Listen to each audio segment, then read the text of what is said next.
Hello, this is week 3. Today's discussion is getting to graduation. Last week we had looked at having a growth mindset to aid in learning. Today we're going to look at ways that we can expedite timetables for graduation. And this was posed to us in 2 parts. Part 1 is about the major overall, like what are you looking forward to, what are you going to take, have you registered, so on and so forth.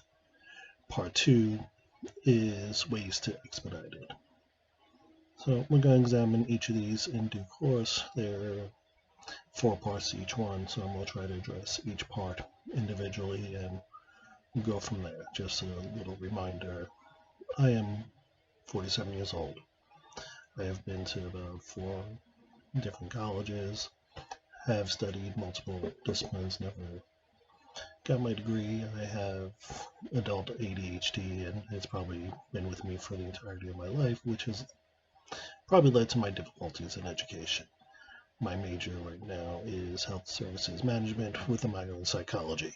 So we're going to go from there in a moment, but just overall, a lot of this getting to graduation quicker is stuff that I looked at prior to pushing the button to enroll in UMGC and start my 5th or 6th attempt at college. So this is stuff I've mapped out very well, and I'm looking forward to sharing with you all. Alright, so the part 1 is about the health and sciences program overall. As I said, I'm specializing in health services management. It's something I've been in for a little while. I have served as a supervisor both with American Red Cross and with Virginia Blood Services, as well as having been a second lieutenant with a rescue squad up in New York, out on Long Island, Goldwater, Rivertown Volunteer Ambulance Corps.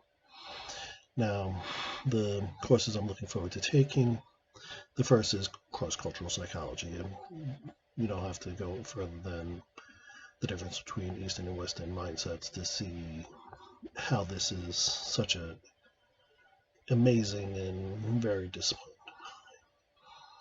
In the Western mindset, we look at mental illness as a stigma, whereas in the Eastern mindset, they actually look at it as a grave public health concern.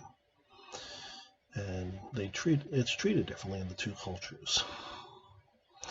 And to really understand and to be an effective manager, I think you need to understand the different cultures and what makes them different, because that's going to be the strength of any team. The other course I'm looking forward to taking is the understanding visual communications. And a trend that I've seen in my time has been we've gone from memos and meetings where the manager got up front and went over everything to you verbally, to they're using PowerPoints. We're doing more Zoom meetings. There's more visual aids. Even the classroom has changed. It's no longer just an instructor telling you something. They're showing you on the board how it occurs. I mean, to take one of my EMT classes, and I don't know if this is going to gross out some of you all, but when we talked about intubation, we actually had a set of peg lungs that we worked on inflating to see if the bagging that we were doing was effective, if the air was actually going in both lungs or if it was only going in one lung. And it's actually something that's kind of interesting to see. And it helps with learning more so on what you're doing and why you're doing it and how you're doing it. So I see the trend going towards that visual communication.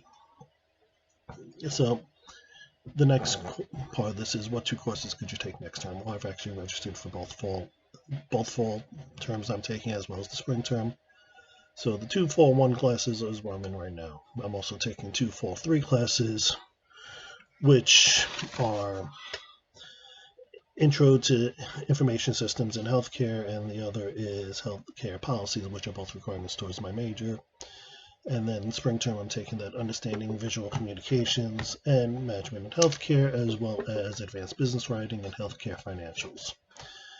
All those are, with the exception of the Understanding Visual Communications, are requirements towards the degree. The Visual Communications is actually, instead of taking a typical communications class like public speaking, I've opted to take that because of the trend that I am seeing.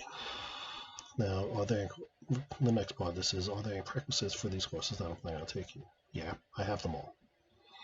I came in as a junior. I'm not a freshman. I came in with close to 70 plus credits.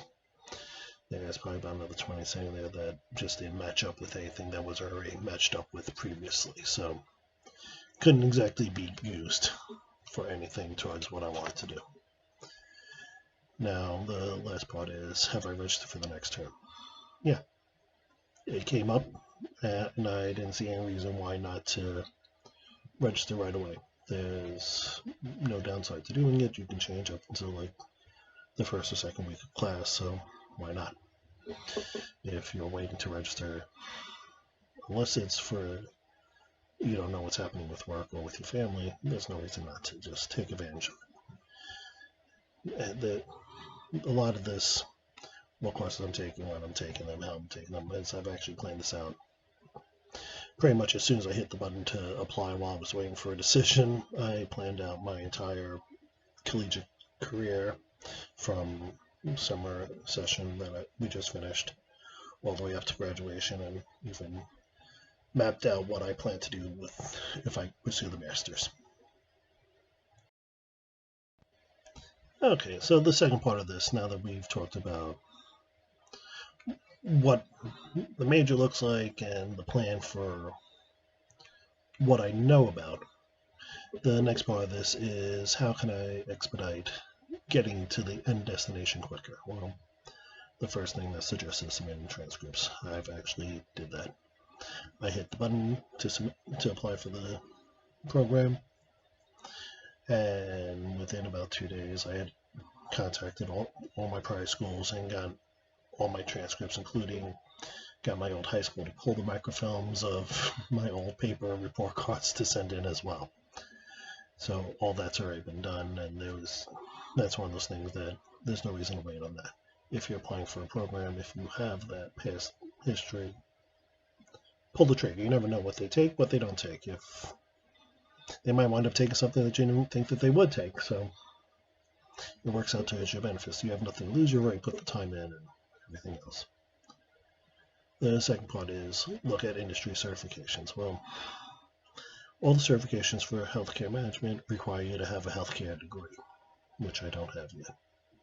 So it sort of would be putting the cart before the horse, and it just can't do it right now. The next part is, look at the prior learning programs, and with that I actually ran a cost benefit analysis, and pretty much with my prior learning, which takes about a 2-inch binder, it really doesn't match up to too much that's offered as a degree or as a course here. If it was, it would be great, but pretty much with when I looked at it and looked at the course descriptions, what wound up being is I could take this one class and maybe get one class back, so it wasn't beneficial for me to do it, so I just decided to not do it. It's not a path that's worth pursuing because all the certifications are stuff that's required in the field, but not for a degree program. And the final one was the staying in class throughout the academic year, and yeah, planning on doing that. Like I said, I've mapped everything out, and the plan is each fall and spring semester is divided into like part 1, part 2, part 3. 2 overlaps with 1 and 3. 1 and 3 pretty much begin and end a week apart. My plan is take 2 courses at 1, 2 courses at 3 for fall and spring, and then for summer just take 1 course because it gives me some time to breathe. It gives me some time to take a step back and look at, just relax, spend time with my family, balance that school, home life, so that way I have time to vacation and travel and enjoy life, because we can't be just all school all the time. Anyway, thank you once again. Talk to you next week.